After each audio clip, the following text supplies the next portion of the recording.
ఇక్కడ మాటలు అక్కడ, అక్కడ మాటలు ఇక్కడ, కర్ర తుంచినట్టు మాట్లాడే గొర్రెలకి మాట విలువేంటో తెలియజేస్తా.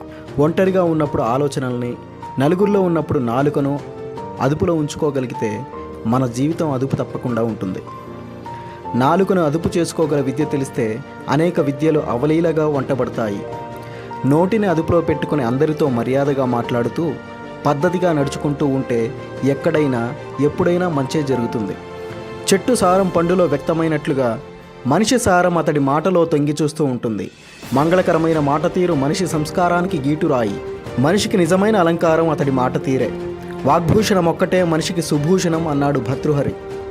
సంభాషణం మితభాషణం హితభూషణం స్మితభాషణం ప్రియభాషణం పూర్వభాషణం సత్యభాషణం అయినప్పుడు అంతకన్నా భూషణం మరొకటి లేదు. మితంగా హితంగా మాట్లాడాలి, మనిషికి గౌరవం తెచ్చేవి ఇవే అనేవారు గాంధీజీ. ఎప్పుడూ నవ్వుతూ నవ్విస్తూ మాట్లాడుతూ ఉండాలి. మధుర భాషణం వల్ల మర్యాద లభిస్తుంది. నోరు మంచిదైతే ఊరు మంచిదవుతుంది కదా. ప్రియంగా మాట్లాడాలి. మరి ఎదుటి వారిని ముందుగా మనమే పలకరించడం పూర్వభాషణం. రాముడు స్మితపూర్వభాషి అంటే మాట కన్నా ముందు ఆయన చిరునవ్వు ఎదుటివారిని పలకరించేది. సత్యమే సర్వోన్నతమైనది కనుక నిర్భయంగా సత్యాన్ని పలుకు. ఆ సత్యాన్ని ప్రేమగా నేర్పుగా చెప్పాలి.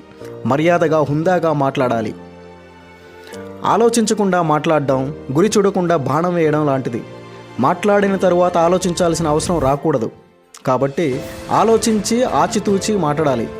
తాను ఏం మాట్లాడాలో తెలిసినవాడు తెలివైనవాడు. తాను ఏం మాట్లాడకూడదో తెలుసుకొనగలిగిన వాడు వివేకవంతుడు అన్నారు స్వామి వివేకానంద. ఎవరైతే తమ మాటల వల్ల చేతల వల్ల ఇతరులకు బాధ కలిగించకుండా ఉంటారో వారే ఉత్తములు. ఆచరిస్తూ చెప్పే మాటలకి ఆదరణ ఎక్కువ, ఆదరణపూర్వకంగా చెప్పే మాటలకు ఆచరణ ఎక్కువ. ఆకట్టుకునేలా మాట్లాడడం ఓ కళ.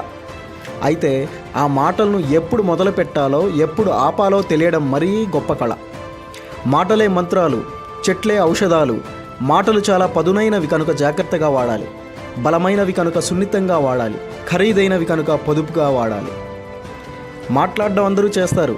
అయితే అందరిలాగా కేవలం నోటితో మాట్లాడితే సరిపోదు. మరింత ప్రభావాన్వితంగా ఉండాలంటే మనసుతో శరీరంతో మాట్లాడాలి. మాటే సంపదలకు మానవ సంబంధాలకు మూలం. మాటే స్నేహితుల్ని సంపాదించి పెడుతుంది, శత్రువుల్ని తయారు చేస్తుంది. నొప్పింపక తానవ్వక తప్పించుకు తిరుగువాడు ధన్యుడు. అలాంటి వారికి శత్రువులే ఉండరు. మాటలు గాయపరచగలవు, అదే గాయాన్ని నయం చేయగలవు. సరైన మాట తీరు చంపడానికి వచ్చిన శత్రువు మనసునైనా మార్చగలదు.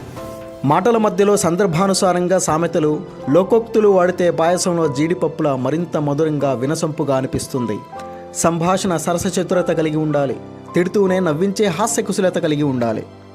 ఎవరితో ఎప్పుడు ఎలా మాట్లాడాలో తెలిసి ఉండాలి. ఈ విషయంలో రామాయణంలో నాయకుడైన మర్యాద పురుషోత్తముడు శ్రీరామచంద్రుడు, సుందరకాండకు నాయకుడైన సుందరమూర్తి హనుమంతుడు మనకు ఆదర్శం.